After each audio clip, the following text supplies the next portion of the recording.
Disclaimer.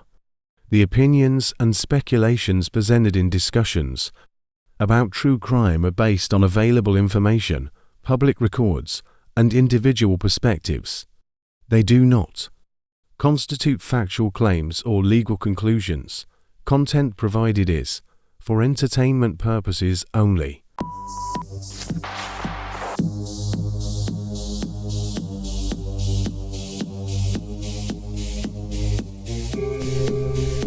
You want answers? I think I'm entitled. You want answers? I want the truth! You can't handle the truth!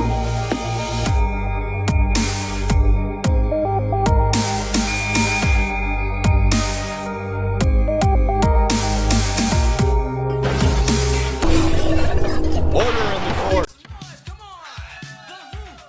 Hey guys, welcome to Strange Suspicion. If you haven't been here before, my name is Pia. I premiere my new videos every Monday and Thursday at 4:20 p.m. Eastern time, guys.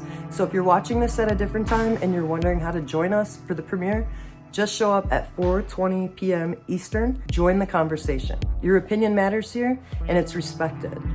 I really appreciate, for the most part, everybody being kind to one another in the comments. It's very, very much appreciated. It sets us apart from every true crime community that there is. Last week, we did the top 5 most sus parts of the case with a bonus sus moment. And we did receive our first donation during a premiere from Johnny V. Thank you so much for supporting not only as a paid member, but as the first person to donate during a premiere. Now, on to the Bryan Kohberger case. Your top priority. You're the party man. Do you realize how many great parties we're gonna have? Fortune shined on you, brother. I know where all the big parties are at. Go.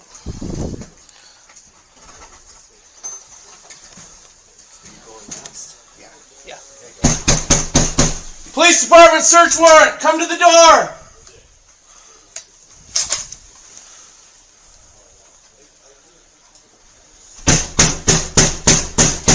Police department search warrant. Come to the door.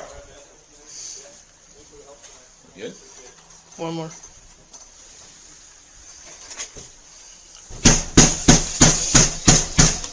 Police department search warrant. Come to the door. And I'm still. Thanks, guys. I'm still recording, unless you don't want me to. No, go ahead. I'm just gonna read the warrant. Well, I'll go inside and read it. Yeah. Yep. So we've got Bryan Kohberger. Biggest thing that they need to know what's the scope of it. Okay. Do they want a copy of this? Yeah. Yep. I'm just going to do a quick walkthrough, see what we can see. Are there lights on in there? There are some, yeah. And we can turn them all on. So. You want a copy of the warrant just so you can read it? Thank you so much. Yep. Hands in pockets, walk around.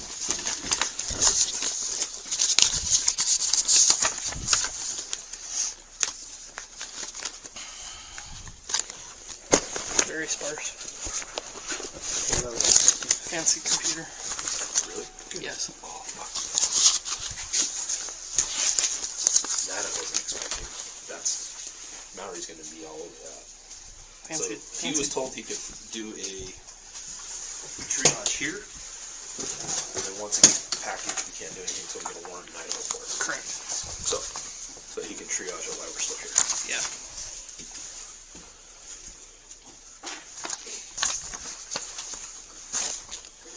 Yep.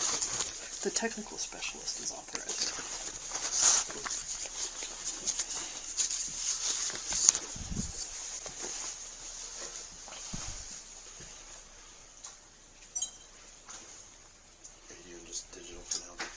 This is just video camera. We always do a walkthrough with video and then pictures, so whenever you want to go ahead. So I'll just don't have to do anything for it. I'm going to turn off my camera because... And then it's gone. It's very interesting. It reminded me of when, if you go back to my video called The Idaho Plugs, you can see that there was a weird moment toward the end of when she was arrested where the one officer said, "I've never seen this kind of alert before." And then the police officer states that someone had instant messaged him about something. I don't know if it was about Emma or what it was about. And he knocked on the table. And once he knocked on the table, the conversation ended, as well as the body cam. That's pretty suspicious. When these kids died, it seemed like there was kind of like a lack of emotion amongst the community. I noticed there was a division in the people who associated themselves with Ethan Chapin, Xana Kernodle, Madison Mogan, and Kaylee Gonzalez. So when we see this video, as we're watching, can we just like take note of the fact that there's a lot of, but no crying. There's a lot of awkwardness, and I know everybody grieves differently, guys, and I'm not judging him whatsoever, but I'm gonna tell you right now, it is much different than the sorority girls. My name's Sophia. I didn't have anything prepared because I didn't think I would be able to get through more than like 2 sentences. But Maddie was one of my best friends, and she was also my little in her sorority, and that was just a bonus. But she was easily the best person that I knew. She loved everyone around her more than life. My name's Hunter Johnson. Me and Ethan became best friends over the last year and a half. Because he told me he was going to join Sigma Chi. He said, if I do that, you better not block me and ghost me on anything. And I couldn't believe he said that, because I just knew I wanted to be friends with him for a long time.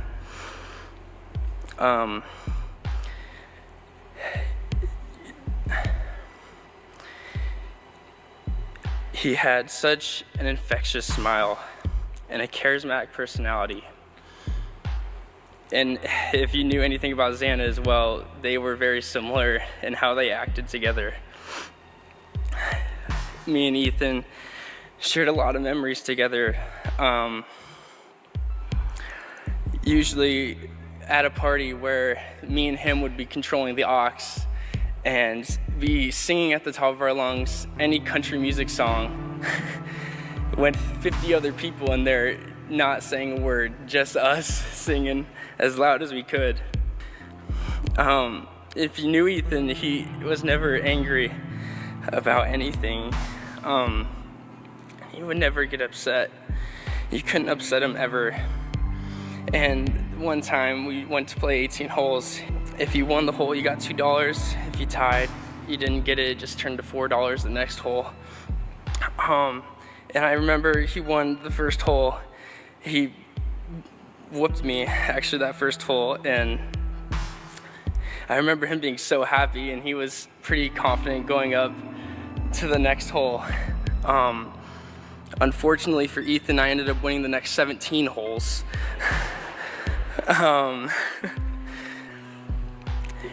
If you also knew Ethan, you knew he wasn't great with money. And so it wasn't a great feeling when I had to come up to him and ask for the $34 he owed me after the rounds. Because he would ask me to get him drinks every week. He'd say, Hunter, I need some Bud Light Limes. Can you go to the store and get me some? And I was like, yeah, Ethan, I'd love to. After you pay me back for the last 2 weeks that I got you Bud Light Limes. But so yeah, as you suspect, I never got those $34. It's just like, seems more like a best man speech at a wedding than like a farewell speech to your best friend. Another interesting thing about this case is the timeline. Remember, we discussed the timeline in the last video. Interestingly enough, Ethan's mom had stated that 2 a.m. is a dark hour for them. At 1:52, on this camera that picked up audio, wherever it's at, Linda Lane, wherever this audio comes from, I believe it's Linda Lane. Well, this audio contains really, really surprising and very disturbing audio. I'm gonna tell you right now, if you're very sensitive to things, this is really, really, really gonna bother you. Now let's take a look at the second video that was uploaded on July 4th. that is from the exact same camera at 1330 Linda Lane, but captures the time from 1 a.m. to 2 a.m. on November 13th, 2022. At 1:55:19 in the video, a car can be heard approaching the area.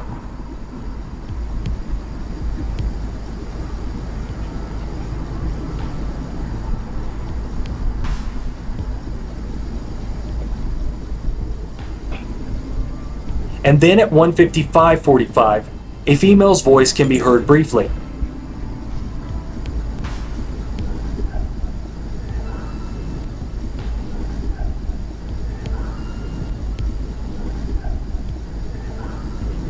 Then at 1:55:58, a screeching sound can be heard, followed by another screeching sound.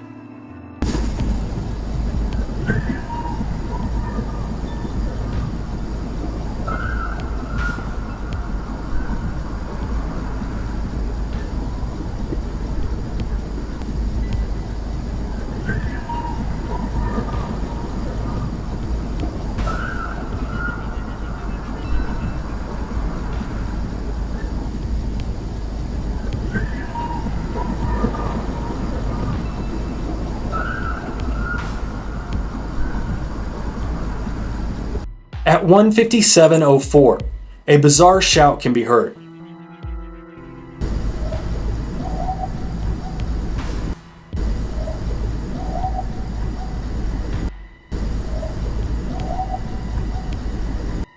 Important to note, the dark-colored Jeep or SUV that is seen leaving at 4:22 a.m. appears to still be parked in the same location from 1 a.m. to 2 a.m. Okay, guys. What I hear, the first thing I hear is it sounds like Maddie, like someone's like, Maddie, like trying to help Maddie or running from Maddie.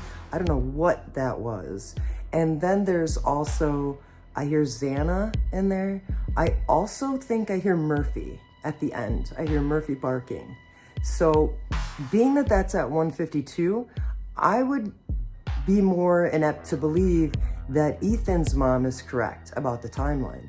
Interestingly enough, the vehicle that left around 2 a.m. was seen parked there between 1 and 2 a.m. in the morning. So it's interesting that the 4 o'clock comes in with Bryan Kohberger. At 4 o'clock, you could hear vehicles leaving the property. Whereas at 2 o'clock, you could just hear people at the property. There's a little bit of cleanup involved, we believe, don't we? If you guys believe there's cleanup involved in this quadruple homicide case, please comment down below and tell me. Because it's the only sense I can make of anything. The person can be seen walking towards the vehicle from the left side of the frame, here, at 4:22:43. There is a brief flash of light. Some have speculated that this is a flashlight, but to me this appears to be the light from a cell phone, because it flashes quickly, then disappears. I am repeatedly replaying this moment to show just how briefly this flash of light comes into view and then goes away. Right after this flash of light, the person's head and upper body briefly comes into view here.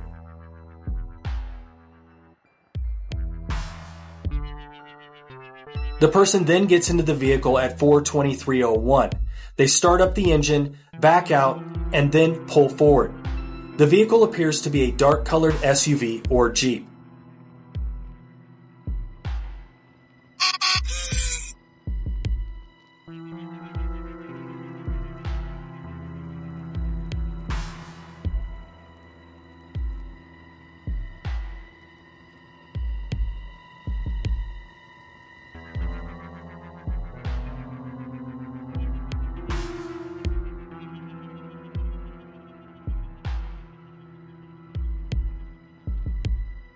I feel like, you know what, guys? Like, nobody knows what happened here.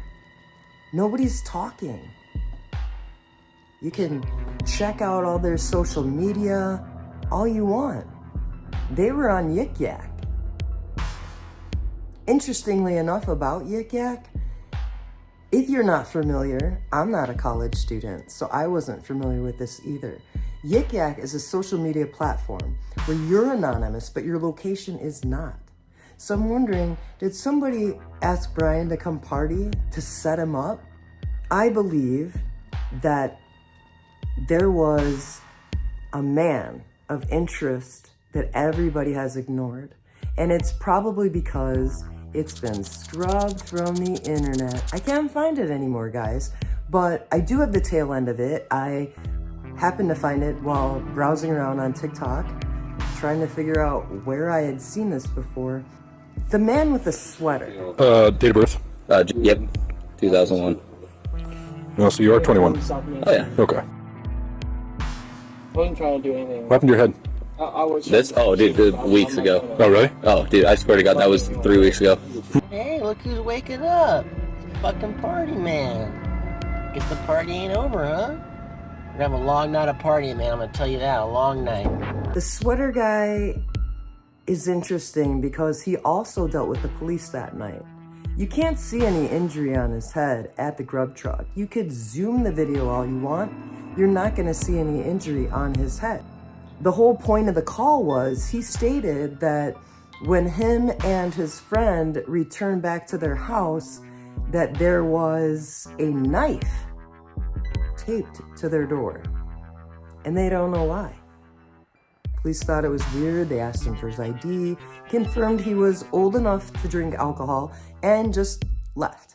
A lot of these police reports in the Moscow Police Department are non-existent. Same as the male DNAs, same as a lot of things going on in this case, guys, and maybe you can make more sense of it than me, but I've seen bomb threats with no report, I've seen suicide attempts with no report, I've seen all kinds of information, no report taken.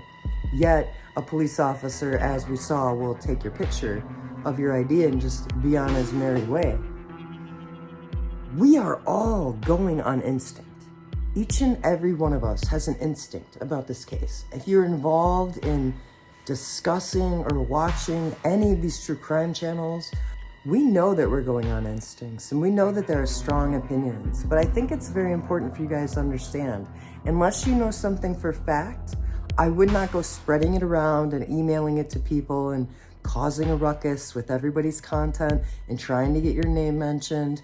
This is just ridiculous stuff, guys. Like, if you have any information, you're welcome to email it to me. But honestly, the speculation needs to be seen as purely speculation.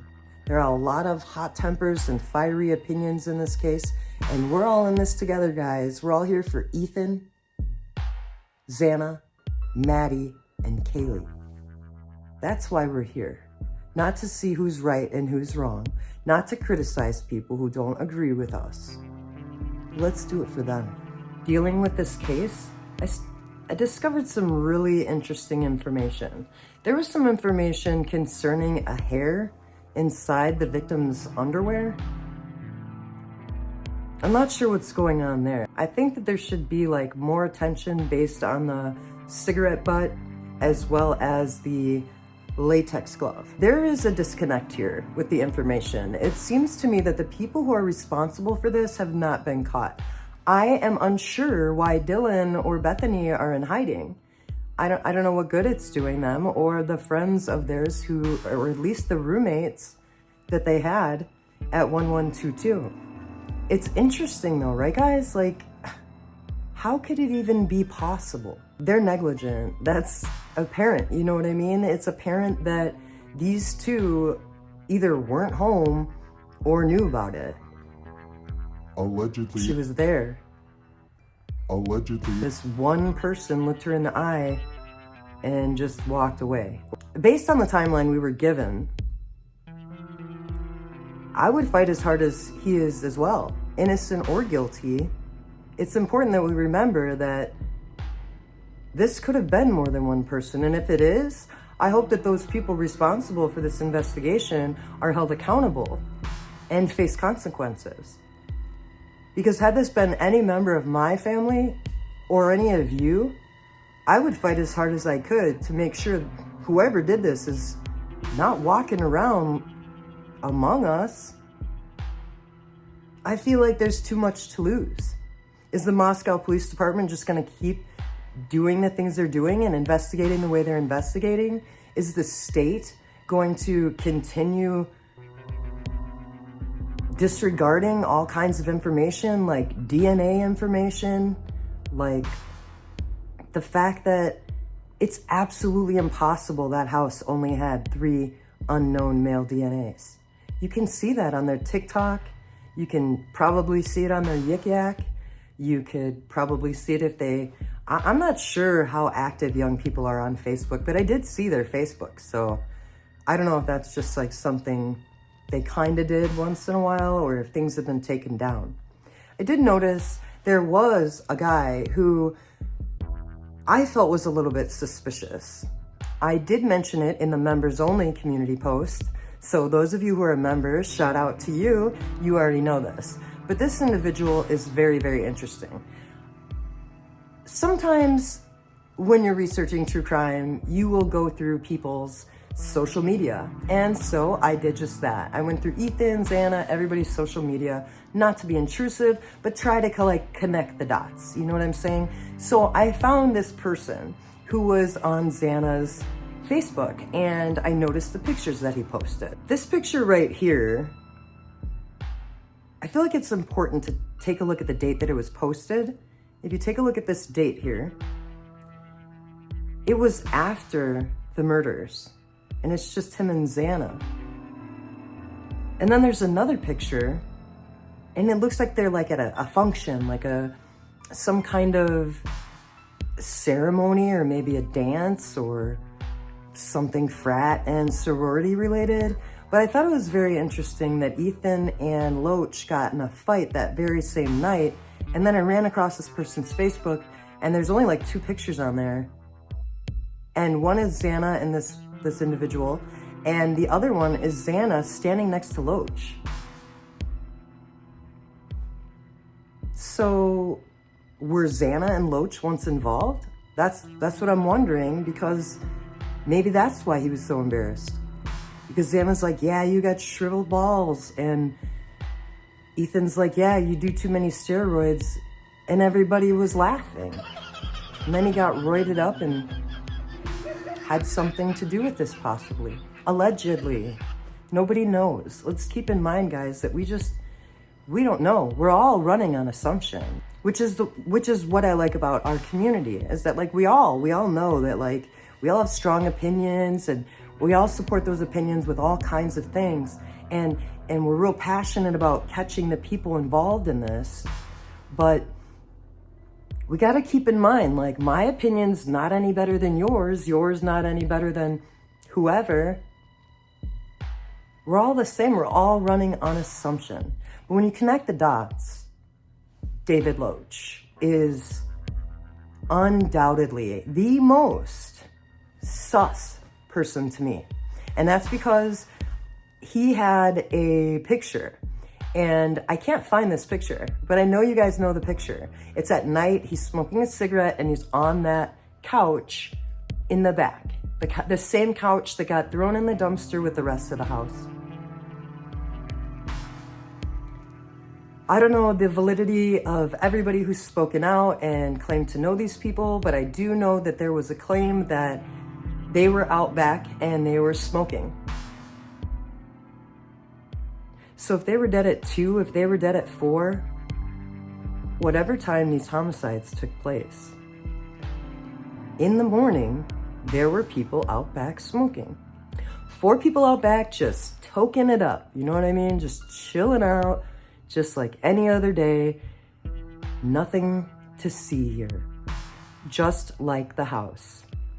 Seems like he's not getting a fair shot though, and it's important that we look into other people. No matter what they say or do, I think they plan to demolish it anyway.